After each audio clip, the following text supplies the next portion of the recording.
Everyone loves the sound of the A-10 Warthog, but deploying it into the defended airspace of the Strait of Hormuz is a high-stakes gamble. Today, we break down why sending the A-10 against modern Iranian surface-to-air missiles might be a massive tactical trap for the military. We are also going to reveal what the top brass at the Pentagon is actually trying to pull off behind the scenes of this sudden deployment. 5 weeks into Operation Epic Fury, the United States Air Force just deployed 18 additional Warthogs to the Middle East theater. That maneuver brings the total fleet to roughly 30 aircraft concentrated in one highly volatile and extremely dangerous combat zone. This represents nearly a third of the remaining fleet of an aircraft that the Air Force has spent an entire decade trying to phase out. And yet right now, in the middle of a major conflict, more of these aging platforms are heading directly into the war zone instead of out.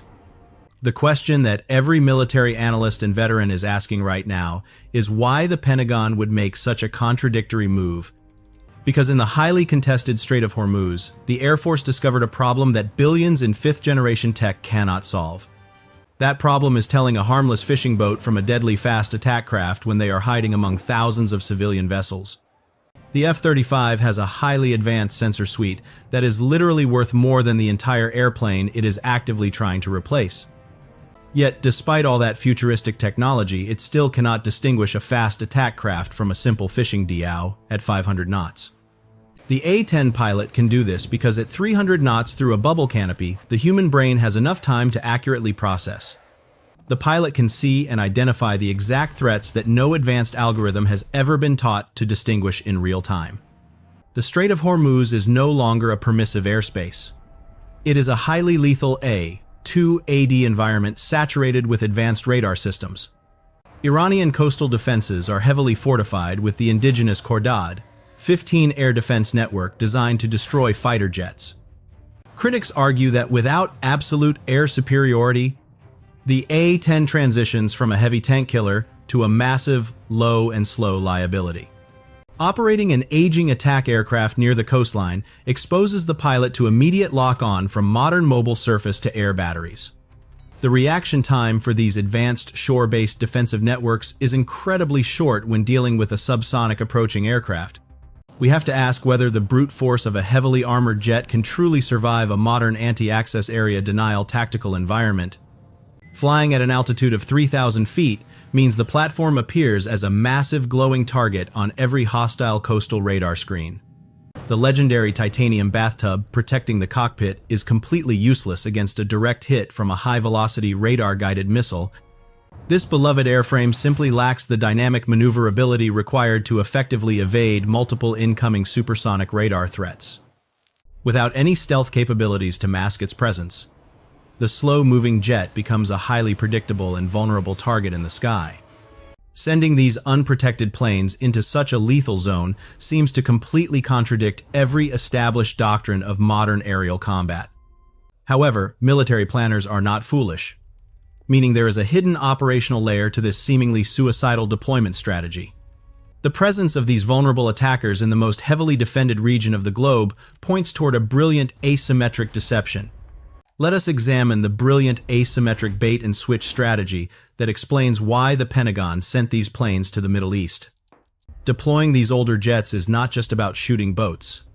It is a calculated psychological operation driven by brutal economics. Using an $80 million stealth fighter that costs $30,000 per flight hour to destroy a cheap speedboat is absurd. Relying on fifth-generation stealth assets for low-level maritime patrols creates an absolute logistical bankruptcy for the military. The A-10 Warthog is brought into the theater to act as a highly visible bouncer that guards the outer perimeter of the operational zone.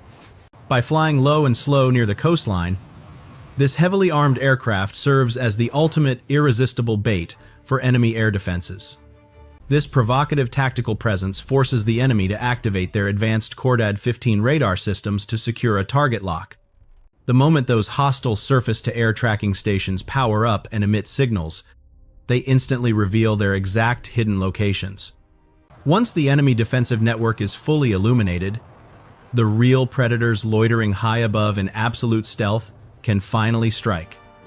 Invisible F-35 fighters can then launch precision-guided munitions to completely dismantle the exposed coastal defensive infrastructure.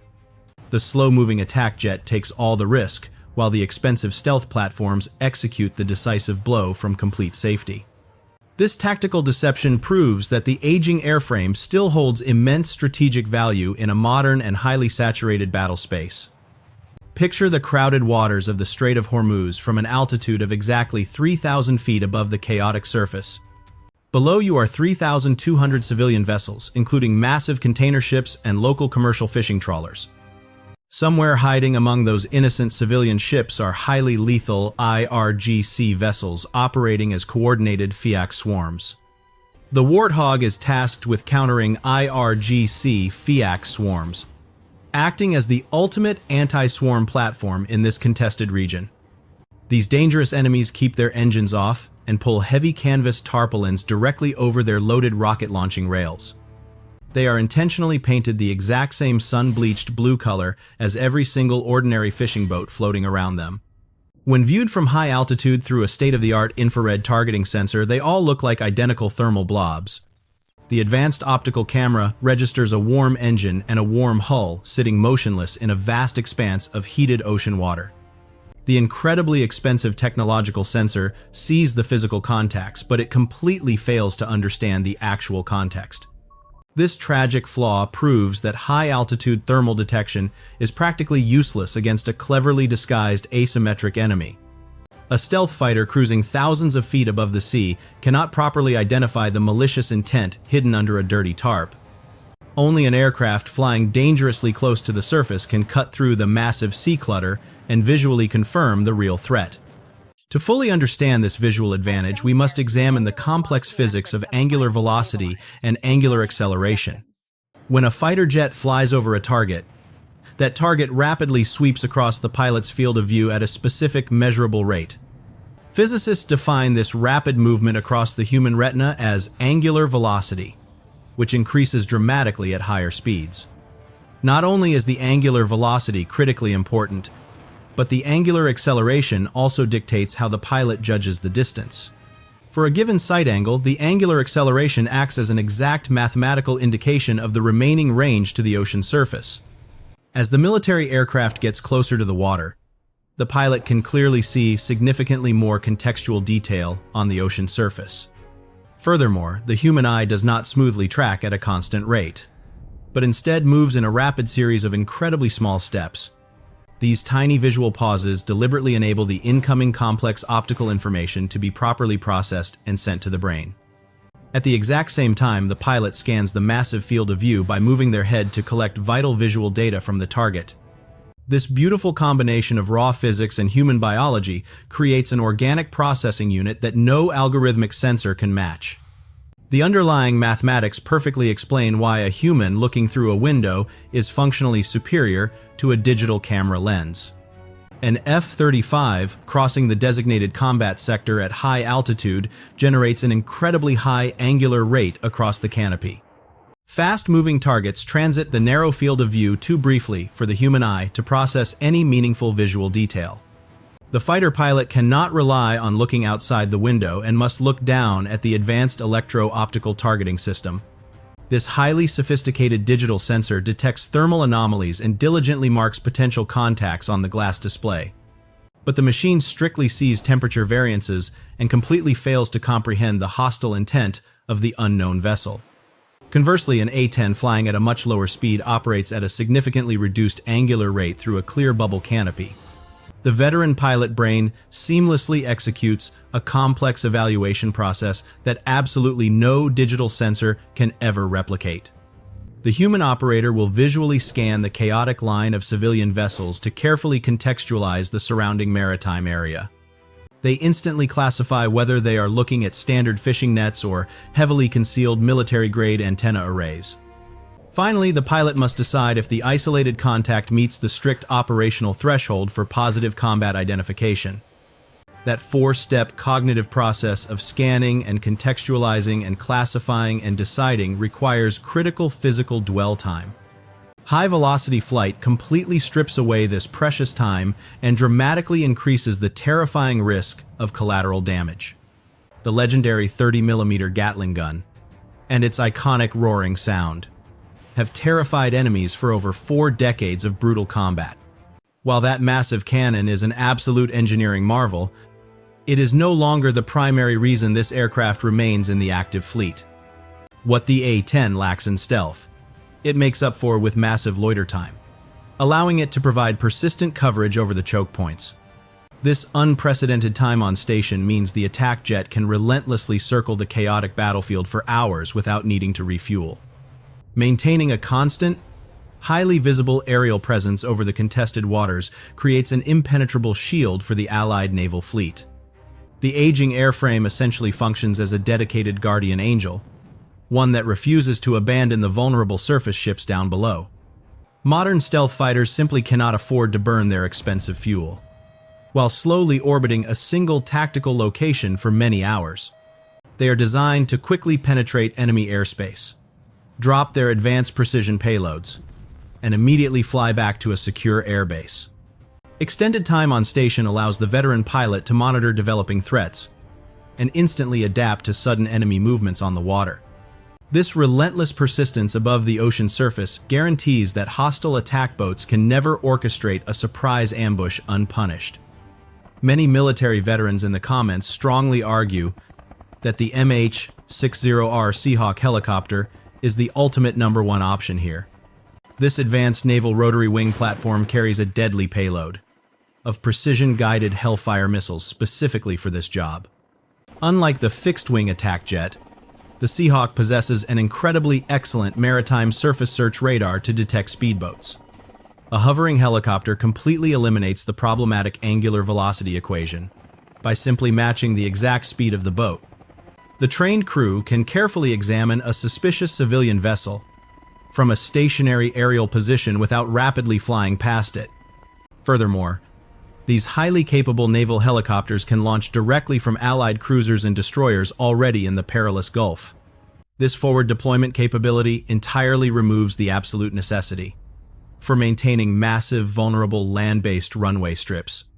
However, a hovering rotary wing asset is incredibly susceptible to shoulder-fired anti-aircraft missiles hidden under those dark tarps. While the helicopter excels at finding the exact target, it severely lacks the heavy titanium armor needed to survive a direct ambush. Therefore, military planners must weigh the superior target detection of the helicopter against the unmatched durability of the Warthog. Another fascinating alternative suggested by tactical experts is the highly efficient A-29 Super Tucano light attack aircraft. This incredibly nimble turboprop is arguably best suited for this exact defensive job in terms of pure operational economics. Operating this lightweight plane costs almost half the price of a jet, saving millions of taxpayer dollars per flight hour. It is substantially more fuel efficient and significantly cheaper to properly maintain during prolonged coastal patrol missions. It flies at roughly 250 knots with a full visibility canopy, allowing the human eye to process the targets. But the harsh reality is that this highly economical airframe carries only extremely light protective armor around the cockpit. It absolutely cannot survive the massive barrage of heavy machine guns and portable missiles that line the entire Iranian coast. The propeller plane completely lacks the legendary titanium bathtub and the dual redundant engines found on the heavier attacker. Having the right eyes and the wrong skin is totally viable in permissive airspace, but definitely not over the Strait of Hormuz. The military cannot ethically deploy a highly vulnerable training aircraft into a heavily saturated modern air defense kill zone. If you remove the human pilot entirely from the cockpit, you get the advanced MQ-9 Reaper uncrewed aerial drone. It provides over 14 hours of endurance, which easily solves the persistent surveillance problem over the water. But the fragile drone has absolutely no heavy armor, and a single large caliber round ends a $30 million asset. For vital visual identification, the remote operator views the world through a feed with over a second of satellite delay. The drone operator looks through a narrow digital straw, while the veteran combat pilot looks through a wide windshield. The next generation of military technology falsely promises to solve this critical human issue with artificial intelligence.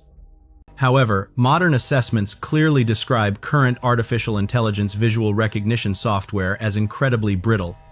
The automated system completely fails when it unexpectedly encounters complex objects situated outside its training data. The machine does not run the required cognitive process of contextualizing and deciding because it only runs pattern match. When the digital pattern is a fast attack, craft deliberately painted to look like a fishing boat, the algorithm breaks. For 3 decades, the United States Air Force optimized its massive budget for a single vision of beyond visual range combat. The entire modern force structure is explicitly designed around the principle of detecting and killing the enemy from a distance. Military doctrine falsely assumed that advanced stealth jets would never have to get close enough to literally look out the window. The fundamental doctrinal conflict between close air support and long-range strike missions is actively tearing the military apart. The Air Force might not want the CAS mission anymore, but the absolute tactical reality in Hormuz undeniably demands it right now. This creates a massive gap between the theoretical war they meticulously planned for and the messy conflict they are actually fighting. Advanced fighter pilots are rigorously trained to execute high-altitude strike missions using incredibly expensive precision munitions. They are aggressively discouraged from engaging in dangerous close air support operations that put the fragile airframe at extreme risk. But the asymmetric enemy strategy is actively designed to completely hide beneath the resolution limits of those high-altitude sensors. Sending a strategic bomber or a stealth fighter to safely deal with a swarm of cheap speedboats is an absolute logistical nightmare. The only reliable platform that perfectly fits this incredibly chaotic naval battlefield is the one they desperately want to discard. For several decades, the United States Air Force has been actively trying to send the legendary A-10 aircraft straight to the boneyard. Top military officials constantly cite an utter lack of overall survivability in high-threat modern combat as their primary reason. But as we have all clearly witnessed during the chaotic events in Hormuz, the vital close air support mission undeniably still exists. This undeniable tactical reality forces us to step back and seriously ask what the real solution for this problem actually is. Should the Congress step in to force the Air Force leadership to keep flying these aging machines until a true replacement is ready? Or is it finally time to completely strip the entire Warthog fleet from the Air Force and hand them directly over to the Army and Marines?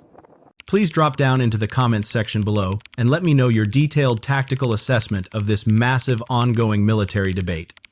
If you found this geopolitical analysis valuable, then make sure to subscribe to the channel right now for more exclusive military intel. The physics of modern warfare are constantly evolving, and we are strictly dedicated to keeping you thoroughly informed on the combat truth.